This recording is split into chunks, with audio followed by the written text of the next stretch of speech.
شروع اللہ کا نام لے کر جو بڑا مہربان نہایت رحم والا ہے۔ وہ جو نہایت مہربان ہے اسی نے قرآن کی تعلیم فرمائی، اسی نے انسان کو پیدا کیا، اسی نے اس کو بولنا سکھایا۔ سورج اور چاند ایک حساب مقرر سے چل رہے ہیں اور بوٹیاں اور درخت سجدہ کر رہے ہیں، اور اسی نے آسمان کو بلند کیا اور میزان عدل قائم کر دی کہ اس میزان میں حد سے تجاوز نہ کرو، اور انصاف کے ساتھ ٹھیک تولو اور تول کم مت کرو۔ اور اسی نے خلقت کے لیے زمین بچھائی، اس میں میوے اور کھجور کے درخت ہیں جن کے خوشوں پر غلاف ہوتی ہیں، اور اناج جس کے ساتھ بھس ہوتا ہے، اور خوشبودار پھول۔ تو اے گروہ جن و انس، تم اپنے پروردگار کی کون کون سی نعمت کو جھٹلاؤ گے؟ اسی نے انسان کو ٹھیکرے کی طرح کھنکھناتی مٹی سے بنایا اور جنات کو آگ کے شعلے سے پیدا کیا، تو تم اپنے پروردگار کی کون کون سی نعمت کو جھٹلاؤ گے؟ وہی دونوں مشرقوں اور دونوں مغربوں کا مالک ہے، تو تم اپنے پروردگار کی کون کون سی نعمت کو جھٹلاؤ گے؟ اسی نے دو دریا رواں کیے جو آپس میں ملتے ہیں، مگر دونوں میں ایک آڑ ہے کہ اس سے تجاوز نہیں کر سکتے، تو تم اپنے پروردگار کی کون کون سی نعمت کو جھٹلاؤ گے؟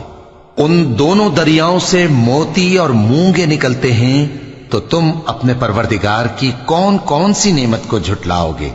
اور جہاز بھی اسی کے ہیں جو سمندر میں پہاڑوں کی طرح اونچے کھڑے ہوتے ہیں، تو تم اپنے پروردگار کی کون کون سی نعمت کو جھٹلاؤ گے؟ جو مخلوق زمین پر ہے سب کو فنا ہونا ہے، اور تمہارے پروردگار ہی کی ذات جو صاحب جلال و کرم ہے باقی رہے گی۔ تو تم اپنے پروردگار کی کون کون سی نعمت کو جھٹلاؤ گے؟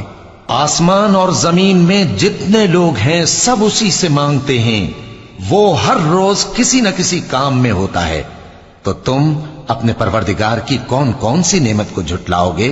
اے دونوں جماعتوں، ہم ان قریب تمہاری طرف متوجہ ہوتے ہیں، تو تم اپنے پروردگار کی کون کون سی نعمت کو جھٹلاؤ گے؟ اے گروہ جن و انس، اگر تمہیں قدرت ہو کہ آسمان اور زمین کے کناروں سے نکل جاؤ تو نکل جاؤ، اور زور کے سوا تو تم نکل سکنے ہی کہ نہیں، تو تم اپنے پروردگار کی کون کون سی نعمت کو جھٹلاؤ گے؟ تم پر آگ کے شعلے صاف اور دھواں ملے چھوڑ دیے جائیں گے، تو پھر تم ان کا مقابلہ نہ کر سکو گے، تو تم اپنے پروردگار کی کون کون سی نعمت کو جھٹلاؤ گے؟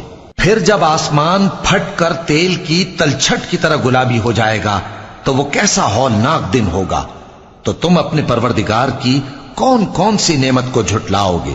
تو اس روز نہ تو کسی انسان سے اس کے گناہوں کے بارے میں پرسش کی جائے گی اور نہ کسی جن سے، تو تم اپنے پروردگار کی کون کون سی نعمت کو جھٹلاؤ گے؟